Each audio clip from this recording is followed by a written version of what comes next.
When I was buying a wedding gift for my daughter, an unknown number sent a chilling message. Don't go to the wedding, run. I called the number back, and what I heard shocked me and turned everything upside down. Before we continue, please subscribe to the channel and let us know where you were listening in the comments. The diamond earrings caught the light perfectly under the jeweler's loupe. I adjusted the magnification, studying each facet with the same intensity I'd once applied to construction blueprints. $15,000 was substantial, even for me. But Leona deserved something extraordinary for her wedding day. These earrings will be perfect for such a special occasion as a wedding, the salesperson said, her manicured fingers adjusting the velvet display. The woman had been patient with my examination, understanding that men of my generation approach such purchases methodically. Yes, my daughter's wedding. I want everything to be perfect. The words carried more weight than I intended. After losing Margaret 10 years ago, moments like these reminded me how much I wanted to get right. Leona had been through enough disappointments in her relationships. This time felt different with Carl. The boutique's classical music created a cocoon of refinement around us. Other customers moved quietly between displays, their voices hushed in reverence for the luxury surrounding them. I'd built Welch materials from nothing, and moments like this validated every difficult decision, every missed dinner, every weekend spent at construction sites instead of home. My phone buzzed against my chest pocket. I glanced at it absently, expecting another email about concrete deliveries or permit approvals. The message made my hands freeze above the jewelry case. Don't go to the wedding, run! The number was unfamiliar. I read the message again, then a third time. My fingers tightened around the phone's edges. The diamonds blurred as my focus shifted entirely to the screen's harsh blue glow. Sir, is everything all right? You look quite pale. The salesperson's voice seemed to come from underwater. Her concerned expression penetrated my confusion. I forced my breathing to steady. Just wedding nerves, I suppose. The lie came easily, a businessman's reflex to maintain composure under pressure. But inside, questions multiplied like cracks in concrete under freeze-thaw cycles. Who could write something like this? And where did they get this number? I dialed the mysterious number. The phone rang endlessly, each tone amplifying my anxiety. No voicemail, no answer, just the mechanical repetition of connection attempts. I tried again immediately, still nothing. The salesperson waited patiently while I completed the transaction. My signature on the credit card receipt looked shaky, uncertain. The gold pen felt foreign in my trembling fingers. She wrapped the earrings in tissue paper with practiced efficiency, placing them in the iconic Tiffany box with its perfect bow. I hope your daughter loves them, she said, handing me the small shopping bag. She will. The response was automatic. My thoughts remained fixed on the message, analyzing its implications like a structural engineer examining foundation problems. Someone knew about the wedding. Someone wanted me afraid. I walked toward the mall's main corridor, clutching the Tiffany bag against my side. Other shoppers moved around me in blissful ignorance while I scanned faces, searching for threats I couldn't identify. The Mall of America's crowds, usually comforting in their anonymity, now felt oppressive. Every stranger could be watching. Every phone could be documenting my movements. The gift that had given me such satisfaction moments ago now felt like evidence of my vulnerability. Someone knew my plans, my schedule, even my phone number. They wanted me to run from my daughter's wedding. I needed coffee. I needed time to think. The small cafe near the food court beckoned with its promise of normalcy and caffeine. Perhaps in the familiar ritual of ordering and sitting, I could make sense of this disruption to my carefully ordered world. The coffee grew cold while I stirred it obsessively, watching the cream swirl in patterns that reminded me of concrete mixers. The Tiffany bag sat on the table beside my elbow, its presence both reassuring and mocking. $15,000 for earrings, and now someone was telling me not to give them to my daughter. Families occupied nearby tables, their children's laughter creating a soundtrack of normalcy I couldn't access. My phone lay face up on the table, its dark screen reflecting my anxious face. I'd checked it 17 times in the past hour, willing it to ring so I could demand answers from whoever had shattered my peaceful afternoon. The second buzz made me jump. Another message from the same unknown number. I'll explain everything later, but don't go home today. Trust me. My logical mind rebelled against following instructions from a stranger. 68 years of business experience had taught me to verify sources, demand credentials, require proof before making decisions. But something deeper, an instinct I'd learned to trust during decades of construction negotiations, whispered that I should listen. I dialed the number again. The endless ringing mocked my desperation for answers. Whoever was sending these messages had no intention of immediate communication. They were controlling the timing, forcing me to react rather than respond strategically. "Another coffee, sir?" The young server appeared at my elbow, pot in hand, concern creasing her features. "Make it a double shot." The caffeine wouldn't help my nerves, but the familiar routine of ordering provided temporary anchor in the chaos of uncertainty. My reflection in the cafe window showed a man I barely recognized. The confident businessman who'd entered Tiffany & Co. 2 hours ago had been replaced by someone hunched over a phone, jumping at electronic sounds. Margaret used to tease me about my need to control every variable in my environment. Now, variables were controlling me. The Lincoln Navigator sat in the parking garage 3 levels down. I could drive home to my house in Minnetonka, pour myself a proper whiskey, and dismiss these messages as pranks or wrong numbers. Leona's wedding was tomorrow evening. I had final preparations to oversee, vendors to confirm, a father of the bride's speech to review one last time. Instead, I found myself dialing the Hilton Minneapolis downtown. "I need a room for one night. Yes, for today." The reservation agent's efficiency impressed me. Within minutes, I had confirmation for room 815, a business-class accommodation with city views and high-speed internet. The decision felt both impulsive and inevitable. Something about that voice in my head, the one that had guided me through profitable real estate investments and away from problematic partnerships, insisted that trusting these mysterious warnings was the right choice. I deliberately avoided calling Leona or Carl. Worrying them before I understood the situation would only create additional chaos. Better to spend one night in a hotel, gather information, and approach tomorrow's wedding with clarity rather than confusion. The drive downtown took 37 minutes through Friday afternoon traffic. I kept checking my rearview mirror, though I wouldn't have recognized surveillance if it existed. Construction sites and office buildings blurred past while I replayed the day's events, searching for patterns or explanations that remained frustratingly elusive. The hotel's valet took my keys with professional discretion. The lobby's marble floors and crystal chandeliers reminded me of the Tiffany store, another environment where money purchased comfort and service. I checked in using my credit card, accepted the key card, and rode the elevator to the 8th floor in silence. Room 815 felt enormous and sterile. Floor-to-ceiling windows offered views of the Minneapolis skyline, but the familiar landmarks provided no comfort.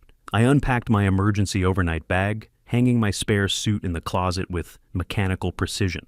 The hotel room's silence pressed against my eardrums like deep water. I'd ordered room service twice, watched 3 news programs, and taken a shower that lasted 43 minutes. Nothing distracted me from the phone sitting on the nightstand, its screen dark and accusatory. 7 attempts to call the mysterious number had yielded nothing but endless ringing. Whoever was behind these warnings controlled our communication completely. They would contact me when they chose, not when I demanded answers. The steak arrived perfectly cooked, accompanied by a bottle of 18-year-old Macallan that cost more than most people earned in a week. I signed the bill mechanically, tipping the room service waiter enough to ensure he wouldn't remember me as anything other than generous. "Just leave it on the table, thank you." My voice sounded hollow in the spacious room. The waiter's departure left me alone with my thoughts and growing paranoia. Outside the windows, Minneapolis glittered with Friday night energy. Couples walked hand in hand toward restaurants and theaters, living normal lives unburdened by cryptic warnings and unexplained fears. I envied their ignorance while nursing my whiskey, watching traffic patterns 8 floors below. The wedding was less than 20 hours away. Leona would expect me at the venue by noon for photographs and final preparations. The banquet hall on the Mississippi River had cost me $47,000, not including flowers, music, or catering. Everything was arranged, confirmed, and paid for. Yet, someone wanted me to run from it all. My phone showed 11:47 p.m. when I attempted my 8th call to the mysterious number. The familiar pattern of unanswered rings had become almost meditative, a ritual of frustration I repeated every hour like clockwork. At 11:50 p.m., the phone rang. I answered on the first ring, my heart hammering against my ribs. Hello? Arthur? This is Henry Burke. Sorry for the mystery, but I had to be certain. The voice hit me like recognition lightning. Henry Burke, my former business partner, the man I'd trusted with half my company until his gambling addiction destroyed our partnership 8 years ago. We'd parted ways acrimoniously, lawyers mediating the dissolution of what had once been genuine friendship. Henry, after 8 years, what's happening? The questions tumbled out before I could control them. Relief at finally having answers competed with confusion about why Henry had contacted me through anonymous messages. Today I was at Lawyer Stevens's office for my aunt's estate matter. Henry's voice carried the weight of someone delivering terrible news. Arthur, I overheard something about your daughter's wedding, about you. The whiskey glass trembled in my free hand. Stevens was a prominent Minneapolis attorney, the kind who handled wealthy families' legal affairs with discretion and efficiency.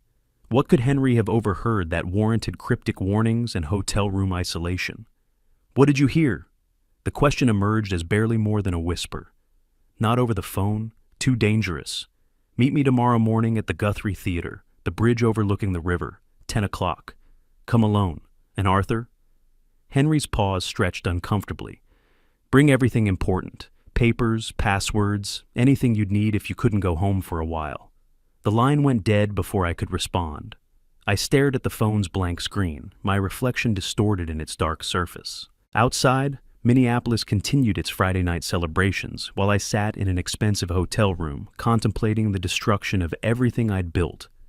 Tomorrow was supposed to be Leona's wedding day. Instead, it might be the day I learned why someone wanted me to disappear. The phone's weight felt enormous in my grip, as Henry's voice echoed through the hotel room's silence.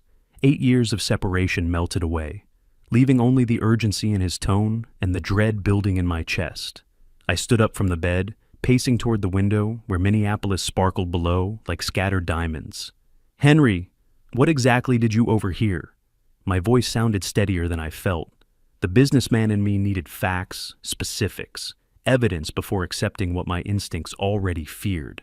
I heard her saying, "The old man barely leaves the house anyway. We'll find witnesses about memory problems." Henry's words struck like hammer blows. Arthur, your daughter was discussing guardianship procedures with Stevens. She mentioned having you declared incompetent after the wedding. That's impossible. My Leona would never... The protest died in my throat. I grabbed the hotel notepad and pen, my hands shaking as I wrote down Henry's exact words.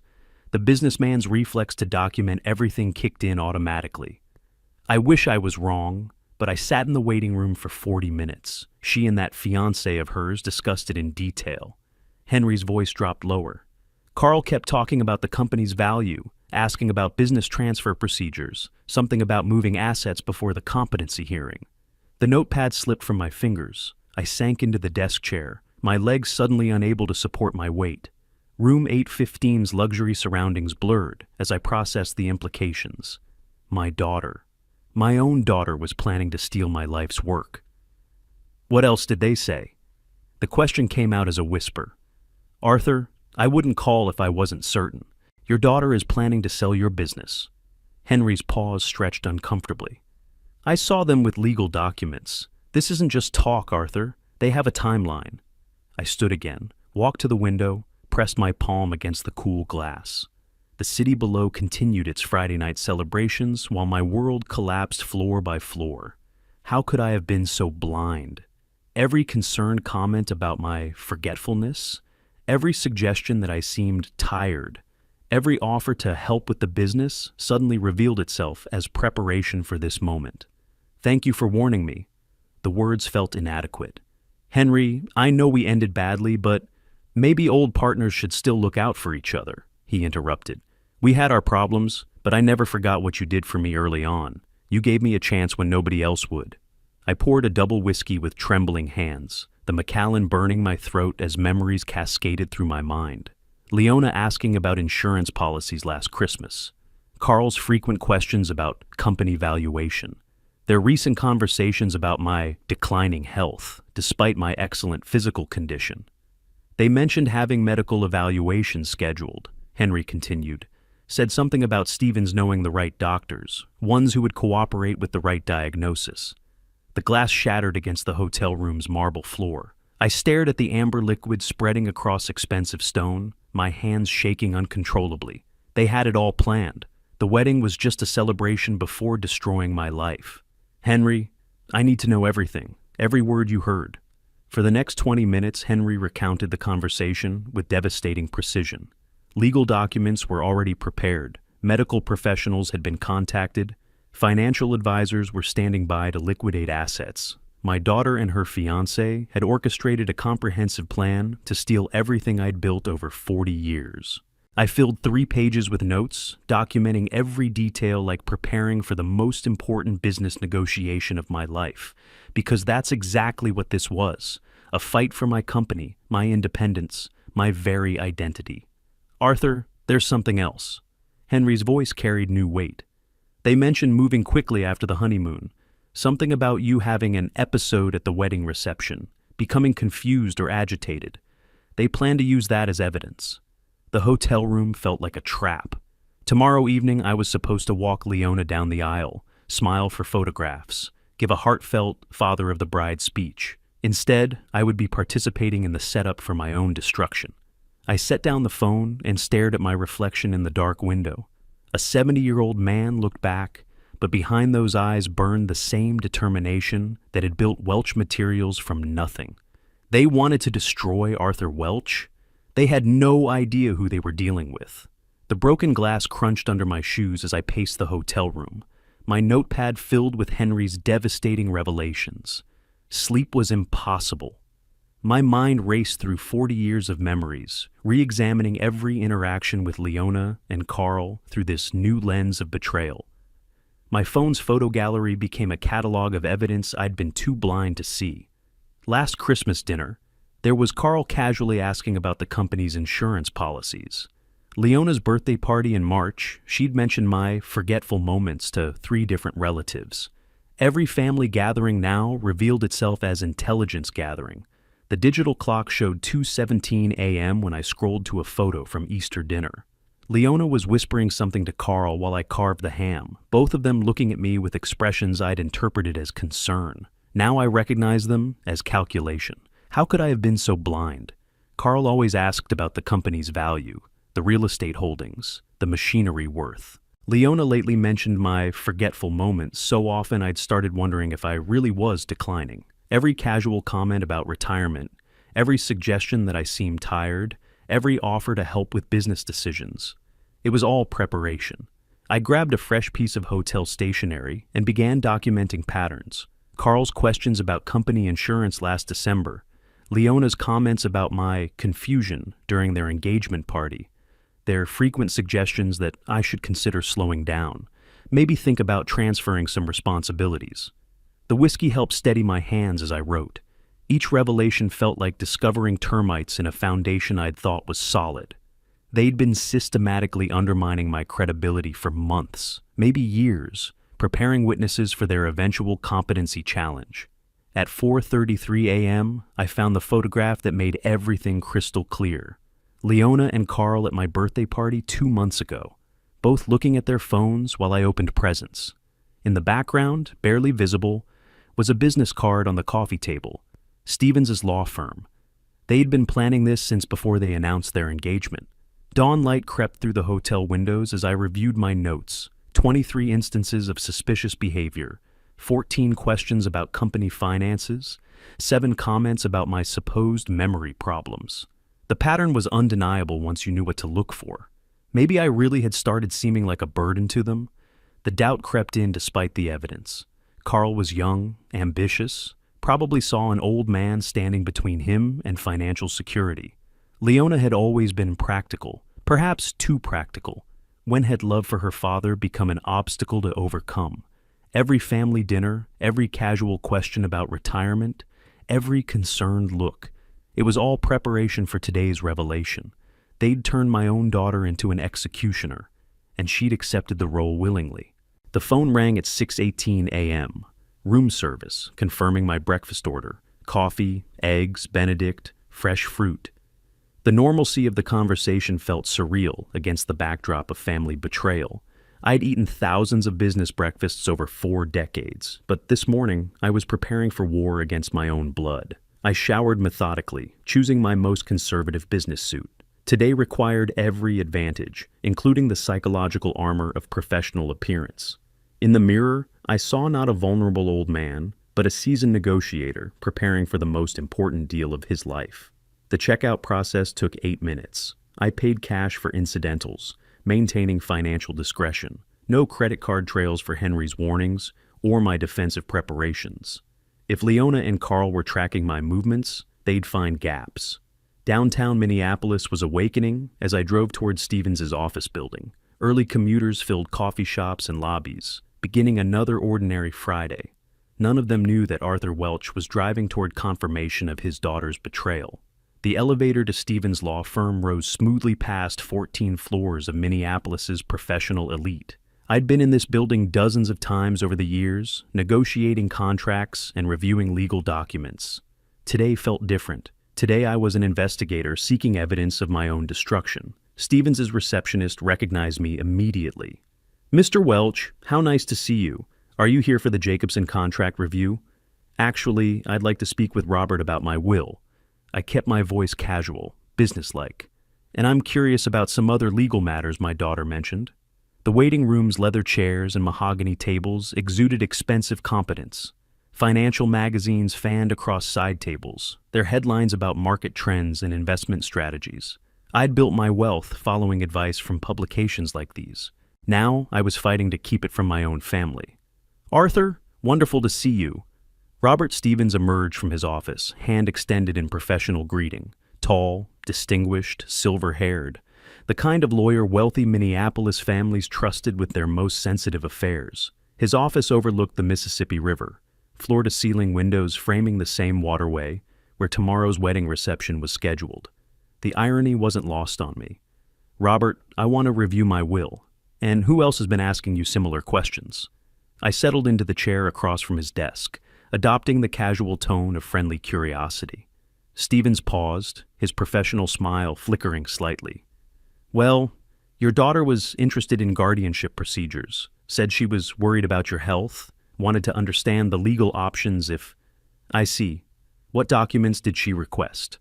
The question came out sharper than intended. I softened my tone. "She mentioned something about protective measures, forms for incompetency declaration, requirements for medical evaluations." Stevens pulled a file from his desk drawer. She seemed very thorough about understanding the process. My hands remained steady as I accepted the photocopied documents, page after page of legal procedures for stripping someone of their independence, medical evaluation requirements, asset transfer protocols, guardianship appointment processes. It was a complete roadmap for destroying someone's life. How thorough. She's always been detail-oriented. The comment masked my horror at seeing the plan laid out so systematically. "Did she say anything about timing?" Stevens hesitated, clearly uncomfortable discussing one client with another, even family. "She mentioned wanting to understand the process thoroughly before any medical decline became apparent." Translation: before they manufactured evidence of my incompetence. "And Carl, was he part of these discussions?" "Your daughter's fiancé had many questions about business transfer procedures, asset protection during legal proceedings." Stevens flipped through his notes. He seemed quite knowledgeable about corporate valuation methods. The room felt arctic despite the morning sunlight streaming through windows. They'd done their homework. Legal procedures, medical requirements, business valuation, asset protection. Every aspect of their theft had been researched and prepared. "Robert, I'd like copies of everything related to guardianship law. For my own understanding, of course." I pulled out my wallet, extracting $500 bills. "And I'd prefer to handle this transaction privately." Stevens accepted the cash without comment, making photocopies of relevant statutes and procedures. Professional discretion was part of his service, especially when paid in untraceable currency. 20 minutes later, I walked toward the parking garage with a manila envelope full of evidence, legal documents outlining exactly how my daughter planned to steal my life's work, medical evaluation procedures they'd used to declare me incompetent, asset transfer protocols for liquidating Welch materials. The Lincoln Navigator's engine purred to life as I sat in the parking structure, reading through the papers one more time. Everything Henry had told me was confirmed in black and white. My daughter and her fiancé had orchestrated a comprehensive plan to destroy me, and they'd scheduled it to begin immediately after their honeymoon. But they'd made one crucial mistake. They'd assumed Arthur Welch would be a passive victim. They had no idea that the man who'd built a construction empire from nothing was about to remind them exactly what he was capable of when threatened. The familiar weight of my house keys felt foreign as I unlocked the front door at exactly noon. The manila envelope containing Stephen's documents remained hidden in my briefcase, alongside the Tiffany bag that had started this nightmare 20 hours ago. I hung my jacket on the designated hook with deliberate normalcy, setting my briefcase beside the hall table. "Dad, where were you? We were worried. You didn't answer your calls." Leona rushed from the kitchen, her face a perfect mask of concern. Behind her, Carl emerged more slowly, his eyes studying my face for signs of confusion or weakness. "I went to a hotel. Couldn't sleep at home, before the wedding." I let my voice trail off, projecting mild embarrassment rather than the cold rage burning in my chest. "Sometimes the house feels too quiet since your mother passed." Carl's eyes sharpened. "That's somewhat unusual, Arthur. Maybe you should talk to a doctor about sleep problems." His tone carried practiced sympathy, but I caught the calculating gleam beneath. "Yes, Dad, we're concerned about you. Lately you seem forgetful." Leona touched my arm with manufactured tenderness. "You left your phone here. We tried calling all night." I patted my pockets with exaggerated confusion. "Did I? How silly of me." The performance required every ounce of my business experience. Play the part they expected while gathering intelligence for my counterattack. "Have either of you seen my keys? I could have sworn I put them." I made a show of checking the hall table, my jacket pockets, even looking under magazines. The keys were in my hand the entire time. Carl and Leona exchanged the kind of significant look that confirmed everything Henry had told me. They were documenting my episodes for future medical evaluations. "Right here, Dad." Leona pointed to the obvious location on the counter. "You set them down when you came in." "Of course." "Thank you, sweetheart." I smiled gratefully while my mind cataloged their reactions. Carl had pulled out his phone, probably making notes about my supposed confusion. Leona was watching my hands for tremors, my eyes for signs of disorientation. I moved to the kitchen and began my usual tea ritual, the familiar motions providing cover while I listened to their whispered conversation near the living room entrance. "Getting worse," Carl murmured. "The evaluation next week will confirm it," Leona replied. "Good thing we have Stephen's paperwork ready." They had already scheduled my mental competency evaluation. The trap was closing faster than I'd imagined. "Dad, why don't you sit down? You look tired." Leona guided me toward my favorite armchair like I was an invalid. "Carl and I can handle the wedding preparations." "Actually, I wanted to discuss something important." I settled into the chair, adopting the tone of a man seeking advice from younger, more capable family members. "I've been thinking about the company lately. What will happen when I'm too old to manage everything?" Both of them leaned forward with predatory interest. "Don't worry about that now, Arthur." Carl's voice carried false reassurance. "We'll help you when the time comes. But what if something happens to me? What if I become unable to make decisions?" I let vulnerability creep into my voice. "I trust both of you completely, but I worry about the complexity of the business." "Dad, you don't need to worry about any of that." Leona's eyes gleamed with poorly concealed excitement.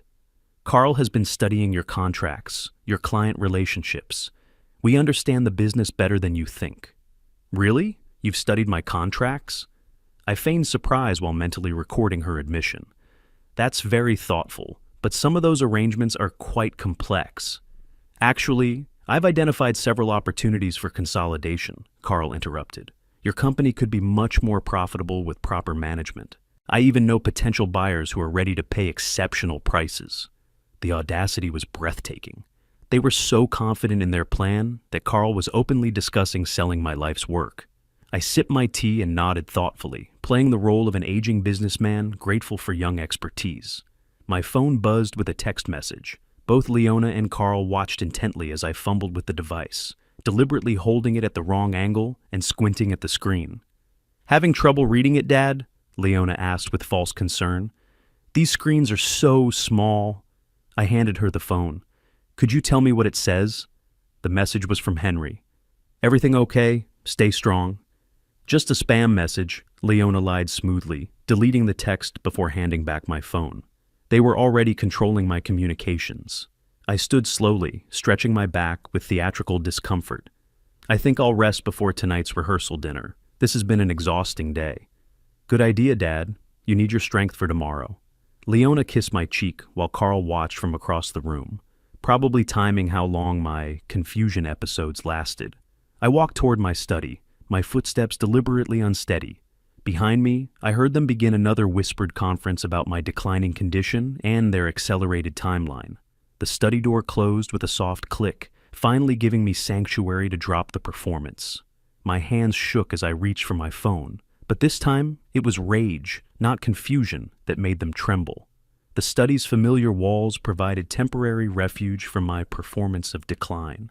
I activated my phone's recording app, testing the audio quality by tapping the desk and whispering test phrases. Clear sound, no distortion, perfect for capturing confessions. My business instincts took over as I planned the evidence collection strategy.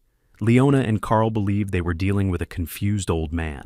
That perception was now my greatest weapon. They would speak freely around someone they considered mentally compromised. I slipped the phone into my shirt pocket, microphone positioned upward, and returned to the living room where they continued their whispered planning session. "Feeling better, Dad?" Leona looked up from a stack of papers they'd been reviewing, papers that definitely weren't wedding-related based on the legal letterhead I glimpsed. "Much better. Actually, I wanted to continue our conversation about the company." I settled back into my chair, adopting the tone of someone seeking reassurance. "Sometimes I think I'm getting too old for business. What will happen to the company when I can't handle the complexity anymore?" Carl leaned forward eagerly. "Don't worry, Arthur. Leona and I will help. I've studied all your contracts, the Morrison project, the Henderson development, even the equipment leasing arrangements with Caterpillar." The casual mention of specific contracts stunned me. Those files were locked in my office safe. How had he accessed them? "You know about the Henderson development?" I let my voice sound impressed rather than alarmed. "That's very complicated. The environmental permits alone." "Already reviewed them," Carl said proudly. "Plus the profit projections, the timeline for completion, everything. You've built an incredible company, but it could be even more profitable with proper management." Leona nodded enthusiastically. "Dad, maybe you should work less. We'll take care of everything. You've earned a rest." "Could you really manage such a large company?" I made my voice sound both hopeful and doubtful. "Of course! I even know buyers who are ready to pay a very good price." Carl's excitement was making him careless.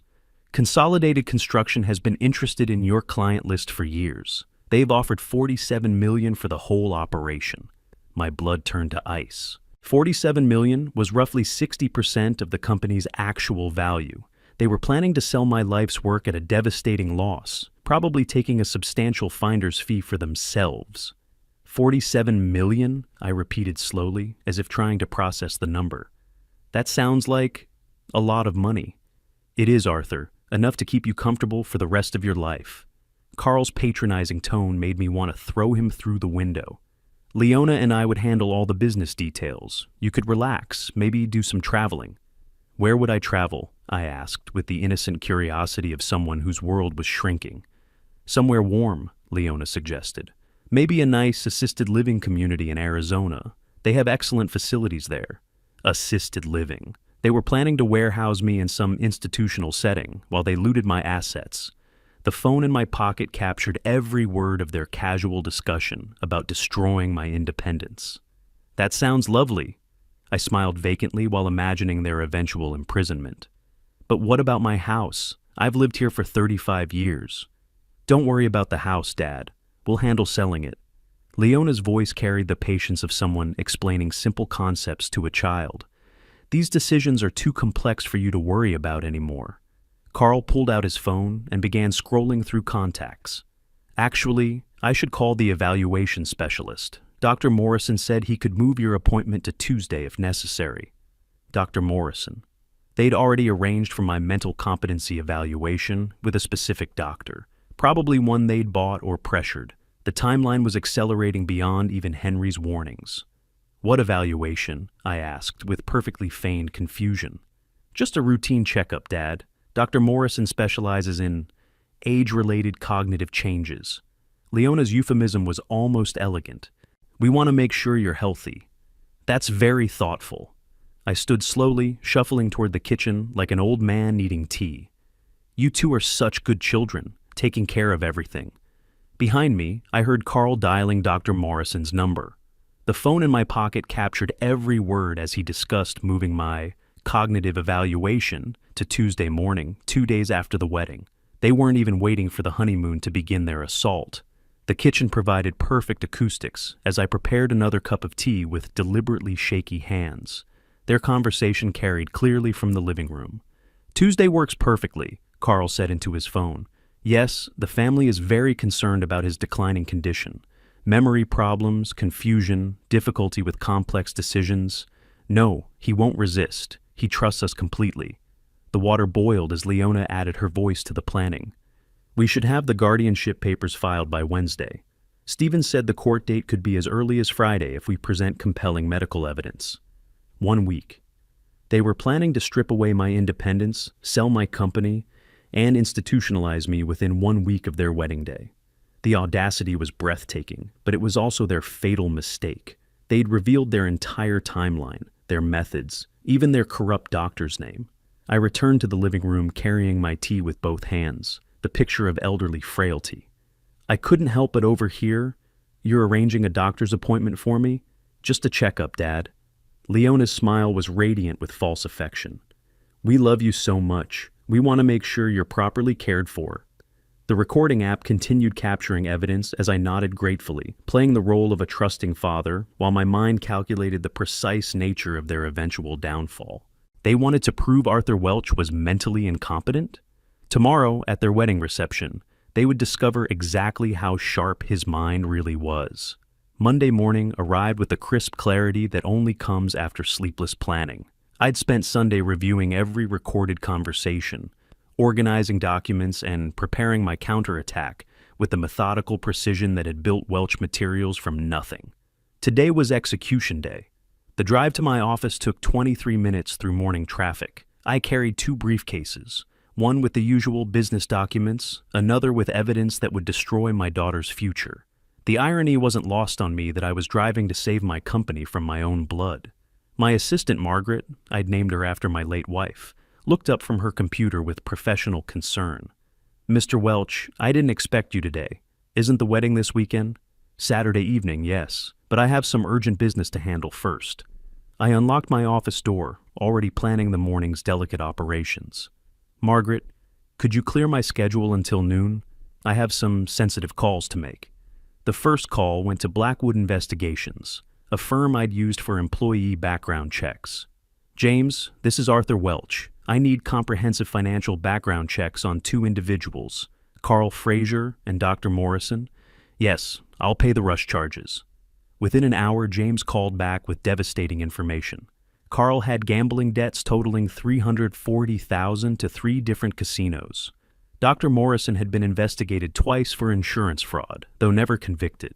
My daughter had chosen her conspirators poorly. The second call was more personal. "Margaret, I know this is short notice, but I'd like to invite some additional family members to Leona's wedding. Could you help me contact them?" "Of course, Mr. Welch. Who should I call?" "My sister Margaret in Phoenix, brother Robert in Chicago, all the cousins. I want the whole family there." I paused for effect. "This will be a very special celebration. They shouldn't miss it." Margaret's efficiency impressed me as always. Within 2 hours, she'd contacted 37 relatives across 6 states. Most were shocked by the last-minute invitation, but family loyalty trumped inconvenience. They would all attend. The third call required more delicate handling. "Thompson Audio Visual, this is Arthur Welch. I'm hosting a large family event this Saturday and need professional sound equipment. Yes, wireless microphones, a mixing board, speakers powerful enough for 200 guests. Money is no object." "What kind of event, Mr. Welch?" "A wedding reception. but I also want to give a very important speech. The whole family needs to hear every word clearly. By Wednesday afternoon, my trap was set with precision that would have impressed a military strategist. The venue had been expanded to accommodate 60 additional guests. Professional audio equipment was scheduled for delivery Saturday morning. Dr. Morrison's fraudulent background was documented. Carl's gambling debts were verified and photographed. Most importantly, I'd contacted Lawrence Chen, Minneapolis's most respected elder law attorney, to draft new legal documents. My will now left everything to charity, with explicit language stating that any attempts to challenge my mental competency would result in criminal prosecution for fraud. Thursday brought the final piece of my puzzle. Leona, I've been thinking about your wedding gift. She looked up from her laptop, probably reviewing guardianship documents. The earrings are beautiful, Dad. You don't need to give us anything else.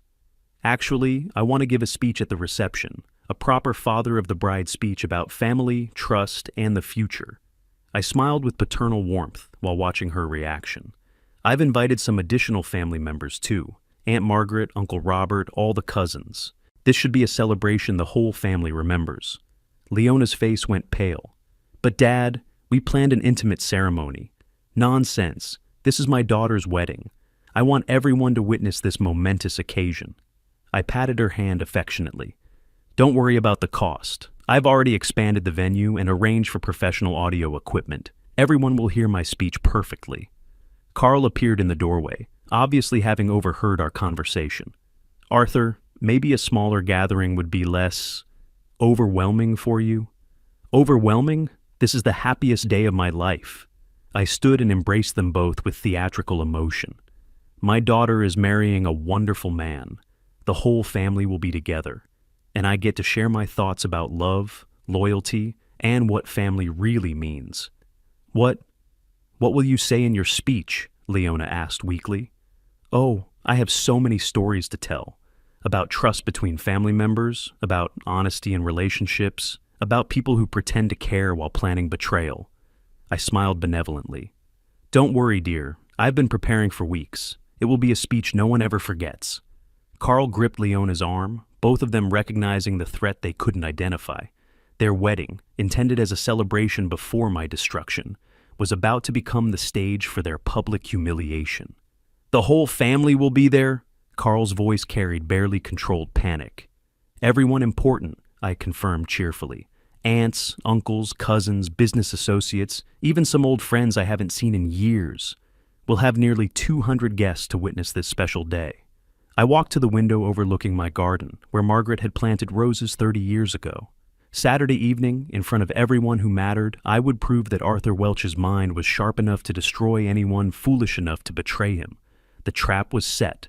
The audience was confirmed. The evidence was prepared. All that remained was the execution. Riverview Banquet Hall stretched elegantly along the Mississippi's eastern bank, its floor-to-ceiling windows offering panoramic views of the water I'd known since childhood. I arrived at precisely 2:06 p.m., carrying my briefcase and the Tiffany bag that had started this journey 8 days ago. The irony felt appropriate, presenting my daughter with $15,000 earrings before destroying her future. Crystal chandeliers cast warm light across white tablecloths and fresh flowers, creating the romantic atmosphere Leona had dreamed of for months. Wedding guests mingled with champagne glasses, their laughter echoing across marble floors while they celebrated what they believed was a joyous union. None of them knew they were about to witness a public execution. Mr. Welch, a young man in a black suit, approached with professional courtesy. I'm David from Thompson Audio Visual. Your sound system is ready for testing. I followed him to the head table where wireless microphones sat beside elegant place settings. The main speaker system was positioned strategically throughout the hall, ensuring my voice would reach every corner during the revelation. No one would miss a single word. The microphones connect automatically to your phone, David explained, adjusting the mixing board. Just activate the connection, and anything you play will broadcast through all speakers. Perfect. I tested the microphone briefly, hearing my voice amplify clearly across the empty hall. The speech I'm giving tonight will be quite detailed. Everyone needs to hear it perfectly. Aunt Margaret approached as the sound technician departed, her face radiant with the joy of family reunion. Arthur, how are you holding up? Leona looks absolutely beautiful. We haven't seen each other in months. Thank you for coming. Today will be an unforgettable day. I embraced her warmly, genuinely grateful for her presence despite the coming storm. I wanted the whole family here to witness something very important. Uncle Robert appeared with several cousins, all expressing delight at the unexpected invitation. Their genuine happiness made my heart ache, knowing I was about to shatter the family's peace forever. But justice demanded witnesses, and family deserved truth. Arthur, you seem quiet today. Are you feeling all right? Leona approached in her stunning white gown, every inch the radiant bride. Her concern appeared genuine, though I now recognized the calculating assessment beneath her loving daughter facade. Just emotional, sweetheart. A father doesn't marry off his only daughter every day. I kissed her cheek, tasting the salt of my own hidden tears. Despite everything, she was still my little girl. The betrayal hurt more than I'd imagined possible. Carl worked the room with practiced charm, shaking hands and accepting congratulations from relatives who admired his apparent devotion to family business. Arthur's been so generous, I overheard him telling my brother Robert. We're lucky to have such a successful family enterprise to build upon. The photography session required careful emotional control. Posing for traditional family pictures, I smiled beside my daughter and her groom, while secretly documenting the last moments before their world collapsed. These photographs would become evidence of their final innocent happiness. Mr. Welch, would you like to give your speech after dinner service? The wedding coordinator appeared with clipboard and professional efficiency. Absolutely. I have quite a lot to say about my daughter and her new husband. I checked my briefcase discreetly, ensuring all evidence remains secure. Please make sure the microphones are live. This will be a speech the family remembers forever. During dinner, I excused myself to the men's room for final preparation. In the privacy of a marble-walled sanctuary, I opened my briefcase and reviewed the documents one last time. Legal guardianship papers, recorded conversations revealing the conspiracy, financial background checks exposing Carl's gambling debts, Dr. Morrison's fraudulent history. Everything was ready. Everything was documented. Everything would be revealed. The reflection in the bathroom mirror showed a man transformed by betrayal into an instrument of justice. Arthur Welch, the loving father, was about to become Arthur Welch, the avenging businessman. The same ruthless precision that had built an empire would now destroy the daughter who tried to steal it. I returned to the head table as dessert service concluded. 200 family members and friends chatted happily over coffee and champagne, completely unaware that their celebration was about to become a courtroom. Leona and Carl sat beside me, glowing with newlywed happiness and secret anticipation of inherited wealth. The wedding coordinator approached with a gentle tap on my shoulder. Mr. Welch, whenever you're ready for your speech.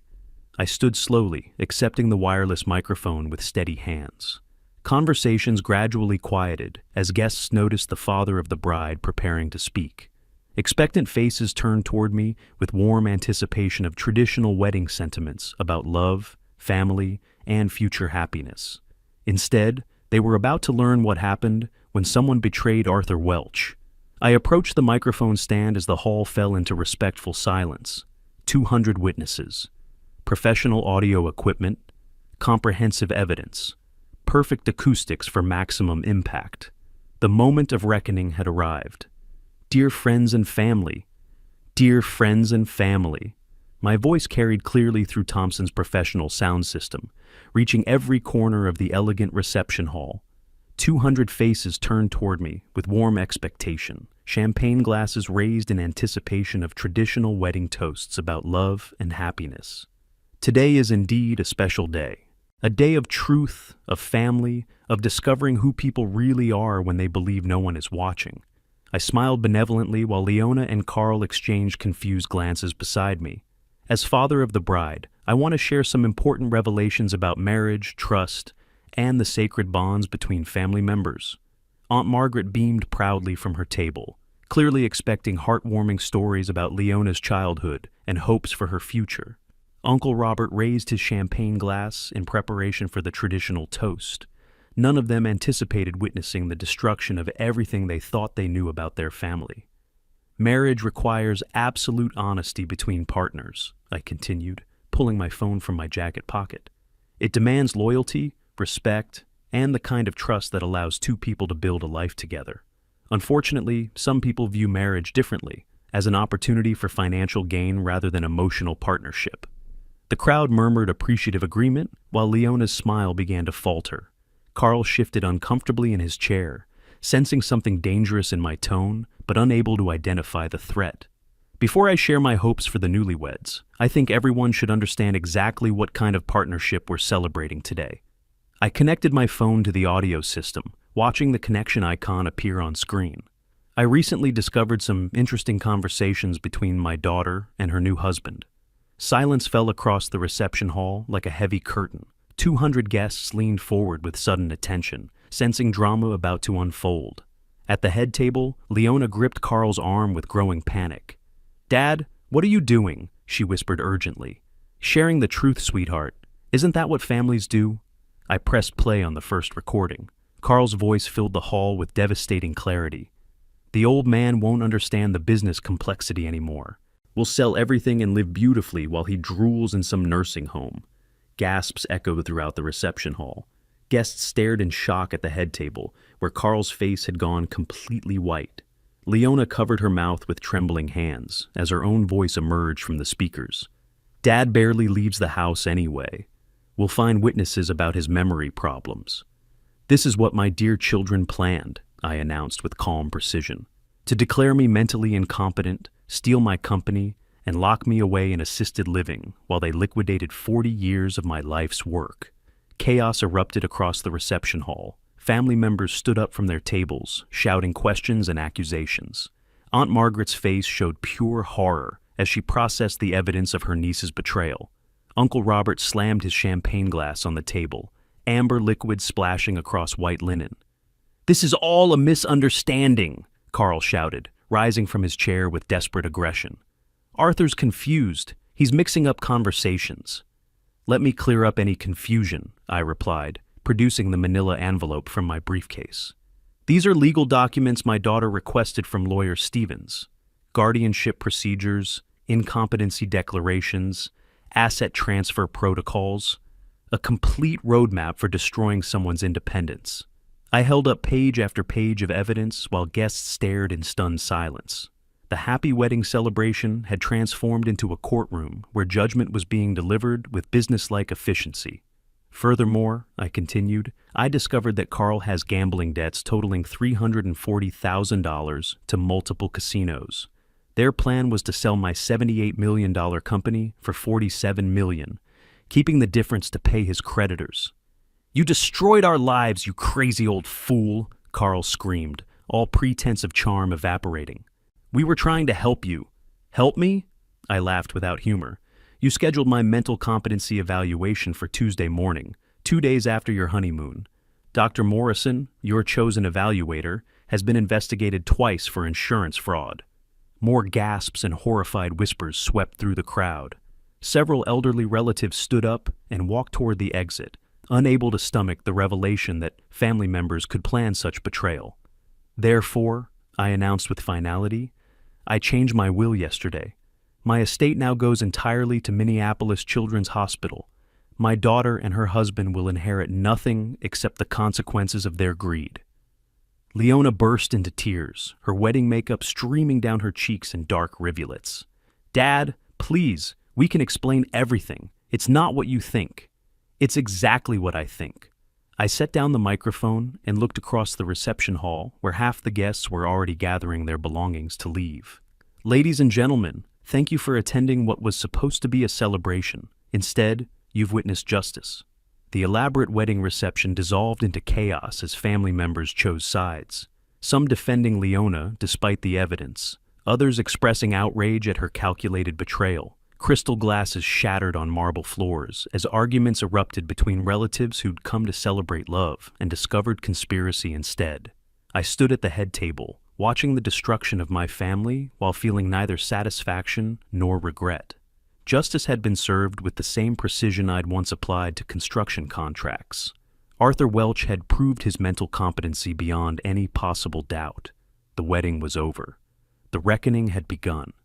The reception hall emptied with remarkable speed as family members fled the wreckage of what had been intended as a celebration.